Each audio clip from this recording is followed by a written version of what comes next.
جہاں تک دعوت اللہ کا تعلق ہے یہ دو حصوں پر مشتمل ہے. ایک تو میں نے جماعتوں کو مسلسل یہ تحریک کی کہ مذہبی جماعتیں محض مبلغین کے ذریعے نہیں پھیلا کرتی.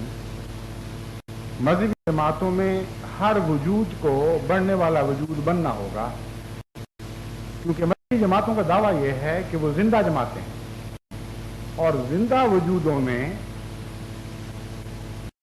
سوائے ایک استثناء کے زندہ وجودوں میں یہ نہیں ہوا کرتا کہ ایک دو آدمی پیداوار کر رہے ہوں اور باقی سارے آرام سے بانجھ بن کے بیٹھے ہوں. صرف ایک نظام ہے جو شہد کی مکھی کا نظام ہے، جو قدرت میں استثناء ہے. وہاں ایک ملکہ ہے جو تمام پیداوار کی ذمہ دار ہے اور وہ بچے پیدا کرتی جاتی ہے، لیکن اس میں بھی تمام سوسائٹی حصہ لے رہی ہوتی ہے. تمام سوسائٹی اس ملکہ کی خدمت معمول ہوتی ہے، ورنہ وہ تنہا ہرگز وہ کام نہیں کر سکتی جو خدا تعالیٰ نے فرمایا ہے. بس عملاً اس صورت میں بھی در حقیقت استثناء نہیں ہے. ایک ایک فرد اس کالونی کا، جسے ہم بی ہائیو کالونی کہتے ہیں، اس عمل میں شامل ہوتا ہے. تو میں جماعت احمدیہ کو ہمیشہ سے توجہ دلا رہا ہوں کہ آپ میں سے ہر ایک کو پروڈکٹیو ہونا پڑے گا. اس کے بغیر آپ دنیا میں اپنے اعلیٰ مقاصد کو ہرگز حاصل نہیں کر سکتے. کبھی یہ ہوا ہے کہ کسی جگہ 1000 آدمی بستی میں ایک آدمی صرف بچے پیدا کر رہا اور باقی سارے بیٹھے تماشا دیکھ رہے ہیں؟ اگر ایسا ہو تو ان کی درد و غم سے چیخیں نکل جائیں. وہ دنیا جہان کے ڈاکٹرز کے دروازے کھٹکھٹائیں اور کہیں کہ آؤ ہمارا علاج کرو، ہم پر وبا پڑ گئی. چنانچہ بعض ملکوں میں ایسی وبائیں پڑ بھی رہی ہیں اور وہ حکومتیں بڑی سخت فکر مند ہو گئی. ناروے ہے مثلا، وہاں آبادی گزشتہ کچھ سالوں سے بڑھنے کی بجائے کم ہو رہی ہے اور بڑی سخت فکر وہاں کی حکومت کو لاحق ہو گئی.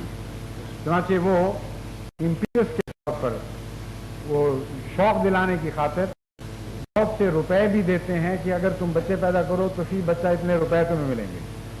لیکن جماعت احمدیہ کی خوش قسمتی ہے کہ اب تک یہ انعام احمدی بچے زیادہ لے رہے ہیں بجائے دوسروں کے.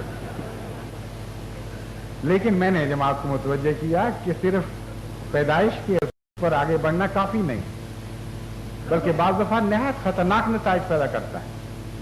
پیدائشی احمدیوں کو چونکہ احمدیت کی قیمت نہیں دینی پڑتی، اور یہ اصول صرف احمدیت پر اطلاق نہیں آتا، دنیا کے ہر پر اطلاق آتا ہے. چونکہ قیمت نہیں دینی پڑتی، مفت میں ورثے میں ملتا ہے، اس لیے ویسی قدر نہیں رہتی اور ویسا ذمہ داریوں کا احساس نہیں رہتا. اس لیے مذہبی جماعتوں کی زندگی کی حفاظت کے لیے ضروری ہے کہ ان میں سے ہر شخص تبلیغ کے ذریعے آگے بڑھے، اور اس سے ایک عجیب روحانی ولولہ پیدا ہو جاتا ہے، ایک نیا جذبہ ابھرتا رہتا ہے.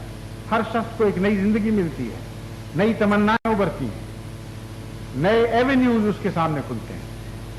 بس تبلیغ کے ذریعے بڑھنے والی جماعتیں نہ صرف پھیلتی ہیں بلکہ ان کی اولاد کی بھی حفاظت ہوتی ہے، اور ان کے اولاد کے ایمان کی حفاظت کی ضمانت بن جاتی ہیں وہ جماعتیں.